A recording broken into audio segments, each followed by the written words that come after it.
Velvet, side A, is my baby. I've been working on this project for almost 4 years now. And I took a while because I really had to dial into sort of the sound that I wanted it to be.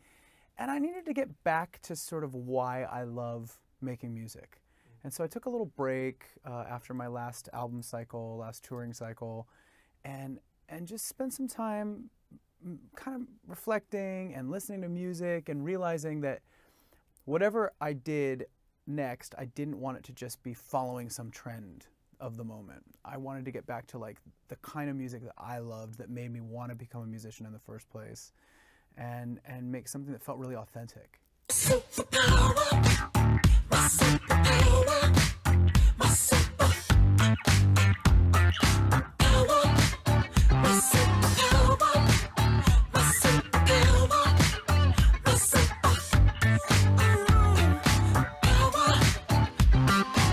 Thematically, most of the songs on side A deal with empowerment of some kind.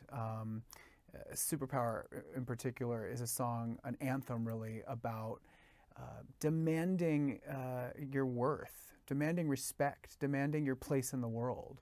And if anybody tells you no, or tries to box you in, or puts you down, or discriminates against you, it's an anthem for anybody that's felt that way. And hopefully it gives them that strength to say, you know what, no, I'm going to do what I'm going to do. But, like, while dancing. With a smile on your face, shaking your ass.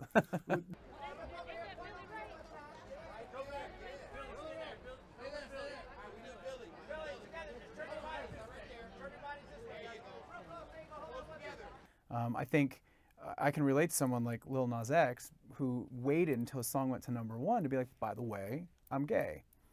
I really respect that, because I think he's proven a point. And now he can turn around and that ripple effect to all the young people out there that might be questioning their sexuality, or just coming out, or older people that are living in it. It proves a point that you can have success, big success. It is possible. Anybody is welcome to have that kind of success. And maybe it's not about what your sexuality is at the end of the day. Maybe it's about, do you like the damn song or not? And I think that's sort of his point, is he's like, you like my song. It doesn't matter what I do in my bedroom. Do you like my music? This is what this is about. I love that. Hi! Hi, everybody! Hi. What's up? How's everybody doing? Yeah? Here I am. I didn't even get an intro. I was like, don't say anything. I'm just going to run in.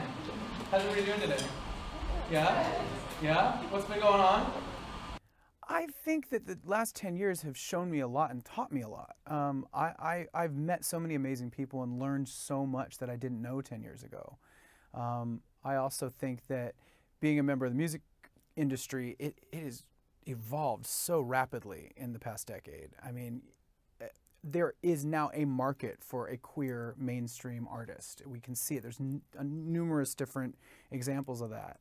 So I think where I sit in that is that I've taken on more. I've realized that being a performer, especially when you have a big platform, you affect people, and not to take that lightly.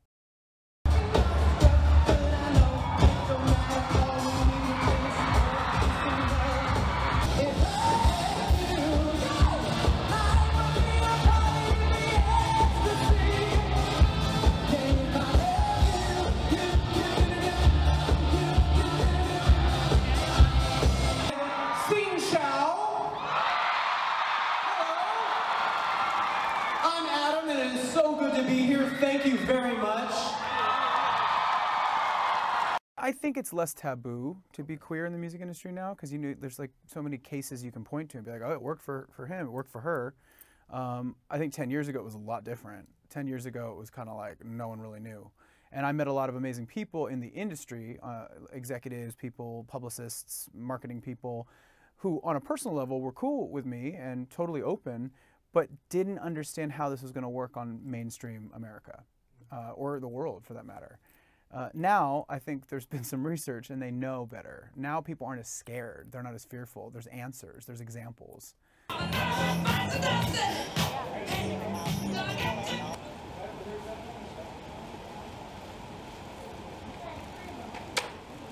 I've learned a lot from Queen. You know, I think in general, as a person, I think it's taught me to zoom out a little bit more, kind of look at the big picture. Roger and Brian are in their early 70s. They've lived a lot. They've seen a lot. They've had a lot of success. They've experienced loss.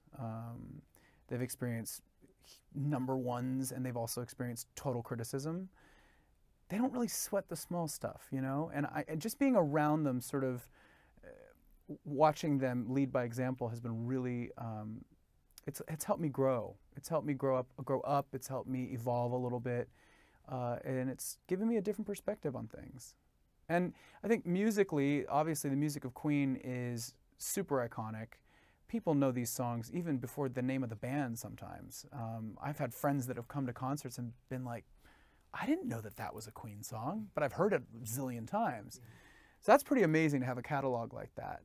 And one thing that all these hit songs have in common is that they've stood the test of time. Yes, they sound retro, but people are still singing them today.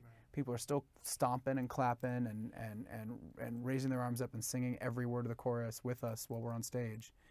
That's magic. And so I think just singing those songs and really getting inside of that music has taught me more about what makes a great song. Adam, getting over the trepidation, stepping into the shoes of probably the greatest frontman in rock band history, what did that take? You know, at first it was a little daunting when we started our first incarnation of this. I was apprehensive. I thought, you know, Freddie Mercury is one of the greatest singers alive, or that ever lived, and